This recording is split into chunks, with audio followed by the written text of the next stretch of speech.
Hello மக்களே, நம்ம ஃபைட்டரை பார்த்துட்டோம். ஃபைனலி 9th வீடியோ, 8 வீடியோ ஃபைட்டர்து நான் போட்டிருக்கேன் யூடியூப்பில், இன்ஸ்டாவில். கண்டிப்பாக பாருங்கள், அப்போ தான் உங்களுக்கு ஃபுல்லாக தெரியும். டேய் ஃபைட்டர், இங்கே பார், இங்கே பார்.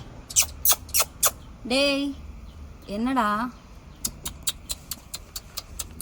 என்னம்மா தெரியுதாடா உனக்கு? தெரியுதா? இங்கே பார், இங்கே பார். ஐயோ சரி சரி, ஒன்றும் இல்லை. இங்கே பார், மேலே பார், இங்கே பார். ஒன்றும் ஆகாதுன்னா உனக்கு ஒன்றுமே ஆகாது. கால் ரொம்ப மோசமான கண்டிஷனில் வந்துருச்சு. ஸோ அதுக்கு அந்த லெக்கை எடுத்துட்டாங்க. சர்ஜரி முடிஞ்ச உடனே ஃபைனலாக தண்ணி குடிச்சிது. ஸோ ரொம்ப பெயினில் இருக்குது மக்களே. ப்ளீஸ் தயவு செஞ்சு இந்த மாதிரி வண்டி ஓட்டாதீங்க. ப்ளீஸ் உங்களை கெஞ்சி கேட்குறேன். ஸ்பீடாக ஏதோ அவசரமாக போகணும் ப்ளீஸ். உங்களால் இந்த மாதிரி ஒரு வாய்ஸ்லெஸ்க்கு லைஃப்லே ரொம்ப டேஞ்சராக இந்த மாதிரி நடக்குது. உங்களால் மட்டும்தான். ப்ளீஸ் மெதுவாகவே போங்க, இந்த மாதிரி ஸ்பீடாக ஓட்டாதீங்க ப்ளீஸ். கண்டிப்பாக ப்ளீஸ் நம்ம ஃபைட்டருக்காக ப்ரே பண்ணிக்கோங்க. முன்னாடியோட தெளிஞ்சிருச்சு, பட் ஆனால் பெயினில் தான் இருக்குது. கண்டிப்பாக ப்ளீஸ் மக்களே, ரொம்ப ரொம்ப ரிக்வெஸ்ட் பண்ணி கேட்குறேன்.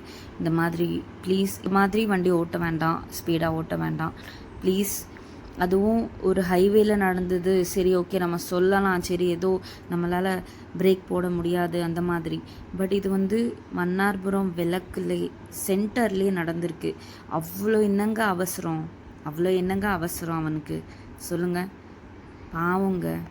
ஃபைட்டர் கொஞ்ச நாள் இருந்துக்கூடா, கூட்டு வந்துடுறேன் நம்ம வீட்டுக்கு. சரியா? சரியா? என்ன ஓகே டீல்?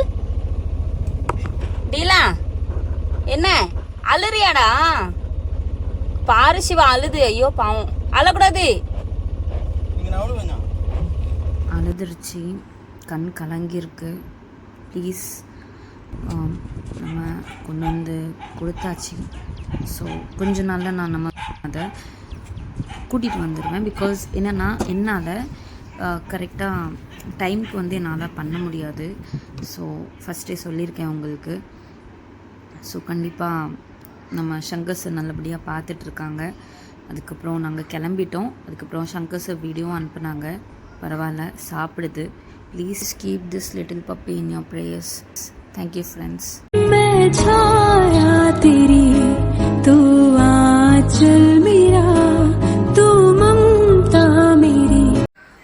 இதான் ஃப்ரெண்ட்ஸ் இந்த ஆக்சிடெண்ட் ஸ்பாட். இதுதான். இவ்வளோ மெயினான ஏரியாவில் அவனுக்கு இவ்வளோ வேகமாக வண்டி ஓட்டணுன்ட்டு எந்த அவசியமும் இல்லை.